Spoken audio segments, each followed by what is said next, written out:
दुनिया के किसी भी देश ने या देश के किसी भी व्यक्ति ने ये नहीं कहा कि तुम ऑपरेशन बंद कर दो। ट्रंप भी इसी दुनिया का हिस्सा है, वो कोई दूसरे ग्रह का नहीं है। नोबेल पीस प्राइज़ चाहिए तो वो इसके लिए कर रहा है। मोदी जी ने कहा तो भाई अगर पाकिस्तान ऐसा करने की हिम्मत कर रहा है तो उसके बहुत भयंकर परिणाम होंगे। कांग्रेस आत्मनिर्भर तो छोड़िए, पाकिस्तान के मुद्दों पर निर्भर होती जा रही है। आतंकवादी और आतंकवादियों के आकार रोएं तब तो ठीक है भैया, इस देश के मतलब हमारे देश के भी कुछ लोग रो रहे हैं। 1000 मिसाइलें और ड्रोन से हमला किया था। अब कांग्रेस पाकिस्तान के रिमोट कंट्रोल से चलती है। नमस्कार मित्रों, कैसे हो? उम्मीद करता हूँ कुशल मंगल से होंगे। कल लोकसभा में प्रधानमंत्री मोदी जी ने स्पष्ट रूप से बोला कि दुनिया के किसी भी देश ने या देश के किसी भी व्यक्ति ने ये नहीं कहा कि तुम ऑपरेशन बंद कर दो। अब कांग्रेस वाले जो चिल्ला रहे थे कि नरेंद्र मोदी क्यों नहीं बोलते कि ट्रंप झूठ बोल रहा है, ट्रंप झूठ बोल रहा है, ट्रंप झूठ बोल रहा है।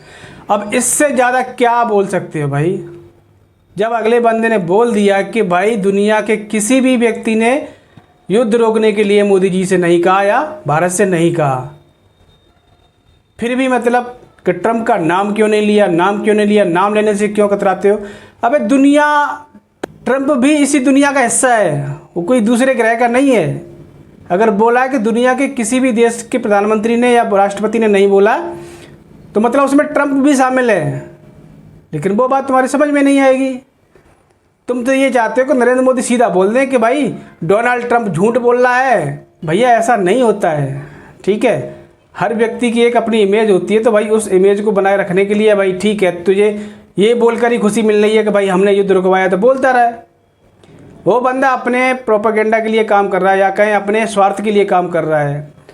दुनिया के छोटे छोटे देश हैं, उनको भिड़ा देता आपस में, क्योंकि दो देशों में से एक देश तो उसके फेवर में है ही, तो उसको चढ़ा देता है, वो दूसरे देश पर हमला कर देता है। फिर 1-2 दिन छुटपुट घटनाएं होती हैं, 1-2 रॉकेट दागे जाते हैं, मिसाइल दागी जाती हैं, फिर मध्यस्थता करके उसको बंद करा देता है। तो ये तो आजकल ट्रंप कर रहा है, उसको नोबेल शांति पुरस्कार चाहिए, नोबेल पीस प्राइज़ चाहिए, तो वो इसके लिए कर रहा है। लेकिन तुम कांग्रेसी हो, तुम्हारी समझ में पता नहीं क्या कीड़ा घुस गया है कि समझने नहीं चाहते, या फिर तुम जानबूझकर ये सब हरकतें कर रहे हो, हैं? पब्लिक को बरगला रहे हो कि भाई मोदी को हमें नीचे दिखाना है। जो ऑपरेशन सिंधु सफल हुआ है उसका क्रेडिट हमें उसको लेने नहीं देना है। मोदी ने स्पष्ट कहा था कि भाई 9 तारीख को रात को अमेरिकी उपराष्ट्रपति JD वेंस का फ़ोन आया था। उन्होंने कहा कि पाकिस्तान बहुत बड़ा हमला करने वाला है। तो मोदी जी ने कहा कि भाई अगर पाकिस्तान ऐसा करने की हिम्मत कर रहा है तो उसके बहुत भयंकर परिणाम होंगे, ठीक है। तो भैया विदेशियों के कहने पे चलोगे तो तुम्हारा तो उद्धार होने से रहा, बाकी देश का बंटाधार होगा ही होगा। अपने नेता हैं, अपने लोग हैं, उनका कहना मानो, उनकी बात पर भरोसा करो। आगे मोदी जी ने कहा कि भाई हमारा देश आत्मनिर्भरता की तरफ आगे बढ़ रहा है, या कहें हम आत्मनिर्भर हो रहे हैं। काफ़ी हद तक हम आत्मनिर्भर हो चुके हैं। डिफेंस के क्षेत्र में बात करें तो हमने जो इस ऑपरेशन सिंदूर में करके दिखाया है हमारी सेना ने, हमारे हथियारों ने, तो इससे भारत की छवि बहुत ऊंची हुई है, या भारत आत्मनिर्भर हुआ है और आगे भी पूर्ण रूप से आत्मनिर्भर होने के कगार पर है। लेकिन वहीं कांग्रेस के बारे में उन्होंने चुटकी लेते हुए कहा कि कांग्रेस आत्मनिर्भर तो छोड़िए, पाकिस्तान के मुद्दों पर निर्भर होती जा रही है। कांग्रेस के पास अपने कोई मुद्दे नहीं हैं, वो सिर्फ पाकिस्तान के मुद्दे लेकर, पाकिस्तान के प्रोपेगेंडा लेकर वही भारत में चला रहा, उसी के ऊपर अपनी राजनीति कर रही है कांग्रेस। और वहीं लोकसभा में बीच बीच में हमारे जो लोकसभा अध्यक्ष ओम बिरला साहब हैं, उनका भी रौद्र रूप देखने को मिला है। वो किस तरीके से विपक्ष के लोगों को डांटते हैं, बैठो। भाई उनका तरीका भाई गजब है। वो नहीं डरते किसी से, सीधा बोलते हैं गलत है तो गलत है, चुपचाप बैठ जाओ, तुमको बोलने को नहीं बोला तो मत बोलो। तो ये ऐसा मतलब स्पीकर होना चाहिए। अब देखते हैं राज्यसभा में इनके ही जैसा आता है या फिर इनसे भी ऊपर आता है, या फिर धनखड़ साहब जैसा ही कोई लुल्लू पुल्लू स्पीकर आता है, देखने वाली बात होगी। सर्जिकल स्ट्राइक पर भी मोदी जी ने बोलते हुए कहा कि कांग्रेस कह रही कि हमारे समय में भी सर्जिकल स्ट्राइक हुई थी। एक छोटा नेता बोलता है कि हमारे समय में, कांग्रेस के समय में 3 हुई थी, कोई कहता 6 हुई थी, कोई कहता 15 हुई थी। मतलब जितना बड़ा नेता उतनी बड़ी सर्जिकल स्ट्राइक होती जा रही है। मतलब कांग्रेस की यहाँ भी पोल पट्टी खोलते हुए उन्होंने साबित कर दिया कि कांग्रेस हमेशा प्रोपेगेंडे में रहती है और झूठ बोलती है। पार्लियामेंट में आगे मोदी जी ने कहा कि ऑपरेशन सिंदूर से आतंकवादी तो रो ही रहे हैं, साथ में उनके आका भी रो रहे हैं और कई आका मार दिए गए हैं।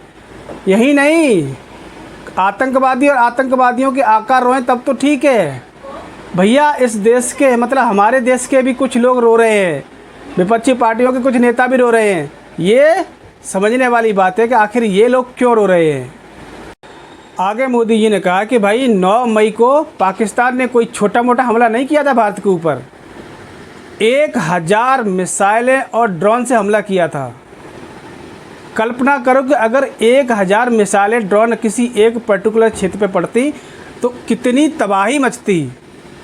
लेकिन हमें गर्व है, हमें अपने आर्म फोर्स पर और हमारी डिफेंस सिस्टम पर कि सारे के सारे इनकी मिसाइलें, ड्रोन्स तिनके की तरह हवा में ही उड़ा दिए गए। तो ये है आत्मनिर्भर भारत की ताकत और हमारी सैन्य शक्ति।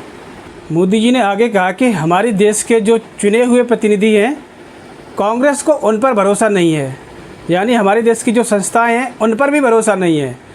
अब कांग्रेस पाकिस्तान के रिमोट कंट्रोल से चलती है कि पाकिस्तान से जो भी प्रोपेगेंडा पुश किया जाता है उसको आगे बढ़ाती है। कांग्रेस के अपने मुद्दे नहीं हैं, वो सिर्फ पाकिस्तान के ही मुद्दों को हाईलाइट कर रही है। बोलते मुझे तो यकीन नहीं होता कि इतने सालों तक कांग्रेस ने राज्य कैसे किया, और राज्य भी किया तो देश की क्या दुर्दशा कर रखी होगी, वो सबके सामने अब जाके दिख रहा है।